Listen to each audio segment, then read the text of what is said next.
చేశాను అది చేయను ఇది చేయి ఇట్లాంటివి ఏమైనా కొంత వస్తున్నాయి. ఇప్పుడు నా పోటీ వాళ్ళకి కూడా నేనేం మాట్లాడాలో, ఎలా మాట్లాడాలో, ఎప్పుడు మాట్లాడాలో చెప్పే పరిస్థితులు ఉంటున్నాయి. ఇంత అనుభవం ఉన్నా మాకు చెబుతూ ఉన్నారు. మేము కూడా చిన్నపిల్లగా నేర్చుకొని మాట్లాడుతూ ఉంటాం. సరే, పార్టీ ఒక విధానంలో వెళ్తుంది. కొత్త వాళ్ళకు కూడా ట్రైనింగ్ ఇచ్చి వాళ్ళని కూడా గైడ్.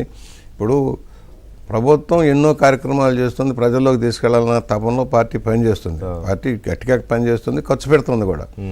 కానీ కింద లెవెల్లో వాళ్ళు చెప్పుకున్న రిజల్ట్ నాకైతే కనిపించటం లేదు. ఎందుకంటే మేము కూడా డబ్బులు ఖర్చు పెట్టి కొంతమందిని పెట్టి పనిచేసే పరిస్థితి ఉన్నాం.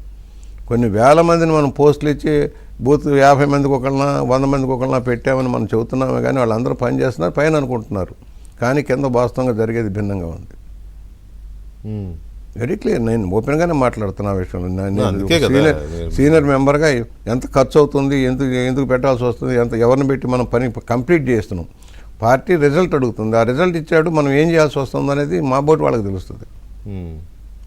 పైన ఏమనుకుంటున్నారంటే వాళ్ళంతా కార్యకర్త పనిచేసేస్తున్నారు అనుకుంటున్నారు. కార్యకర్త మనం ఏమిస్తున్నాం? కరప్షన్ ఏమన్నా పెరిగిందా బుజ్జ చౌదరి గారు? అధికార గణంలో కరప్షన్ ఉంది సార్. కరప్షన్ ఎక్కడ తగ్గుతుంది? అవినీతి అధికార గణంలో ఉంది. చాలా స్కీముల్లో వస్తుంది. కొంచెం కొంతమంది మంత్రులు, ఎమ్మెల్యేలు ఇట్లా అది తెగబడ్డారు అని అంటున్నారు. నేను వెళ్ళి నా ఊర్లో కూర్చున్నాను సార్. నేను వెళ్ళి నా పని నేను చేసుకుంటున్నా. ఒక ఎమ్మెల్యేగా నా బాధ్యత నేను చేసుకుంటూ వెళ్ళిపోతున్నాను. నేను మిగతా దాని గురించి పట్టించుకోవట్లా. ఎందుకంటే కొత్త తరం వస్తుంది, కొత్త వాళ్ళు అందుకోవాలి, గేరప్ కావాలి. మంత్రులు కావచ్చు, ఎమ్మెల్యేలు కావచ్చు, నూతన తరం గేరప్ అవ్వాలి. ఇప్పుడు మేము అసెంబ్లీలో చూసాం, కొంతమంది మహిళలు కూడా యాక్టివ్గా పనిచేయగలిగిన శక్తి, స్పీడ్గా పనిచేస్తున్నారు. వాళ్ళందరూ ఉపయోగించుకోవాలి. మా బోటి వాళ్ళని గైడ్ చేయగలగాలి. మా బోటి వాళ్ళని చేయగలిగి. నేను ఆ ప్రశ్న ఎందుకు అడిగానంటే దానికి కారణం ఉంది. సీనియర్లలో అసంతృప్తి విపరీతంగా పెరిగిపోయింది, బాగా కరప్షన్ తెగబడ్డారు అనేది ఇప్పుడు వైసీపీ చేస్తున్న ప్రచారం. సో ఇది మీ దృష్టికి వచ్చినట్టు నేను విన్నా. మీరు కూడా దాని మీద రియాక్ట్ అయ్యారు మొన్న ఈ మధ్య. ఇప్పుడు ఒకటి ఎక్కడో లోపం ఉంది సార్. మనం ఏం చేస్తున్నాం, ఎక్కడికి వెళ్తున్నాం అనేది కూడా ఆలోచించుకోవాల్సిన అవసరం ఉంది. అంతేగా. పైన జరుగుతున్న కొన్ని లోటుపాట్లని మీ పేపర్ది కూడా, మీ ఆంధ్రజ్యోతి కూడా అనేకసార్లు ఎత్తి చూపుతాం. డెఫినెట్గా మేము చేసినట్టు ఇంకెవరు చేస్తున్నారు? ఇప్పుడు కొన్ని జీవోలు ఉన్నాయి.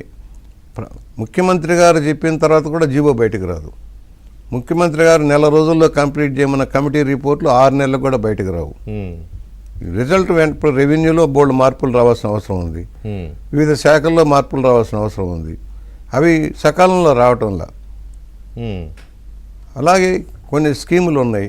ఆ స్కీములు కొన్ని సామాజిక వర్గాలకు ఇవ్వాల్సిన స్కీములు ఉన్నాయి. ఎక్కువ జనబాహుల్యంలో అసంతృప్తి చెందే స్కీములు ఉంటాయి. సక్రమంగా ఇవ్వకపోతే వాటిని తొందరగా పరిష్కారం చేయడం వైఫల్యం చేస్తుంది. ఫైనాన్స్ శాఖలోకి వచ్చేటప్పటికి ఎవరికి ఇస్తున్నారు బిల్స్? వైఎస్ఆర్ పార్టీ వాళ్ళు లబ్ధి పొందుతున్నారనేది సర్వత్రా తెలుగుదేశంలో ఒక నానుడు అయిపోయింది. ఏది బిల్స్ కాంట్రాక్టులు కావచ్చు, ఎవరైనా సరే దొడ్డిదారిన వైఎస్ఆర్ పార్టీ వాళ్ళు హ్యాపీగా ఉన్నారు. నేను మా దాంట్లోనే వచ్చింది పులివెందుల కాంట్రాక్టర్ ఒక అతనికి. పులివెందులే కాదు సార్, ఎగ్జాంపుల్ చెప్తున్నా. ఇవాళ పవర్ సెక్టర్లో కానీ లేక వివిధ శాఖల కాంట్రాక్టర్ లాబీ కానీ వాళ్ళంతా వాళ్ళు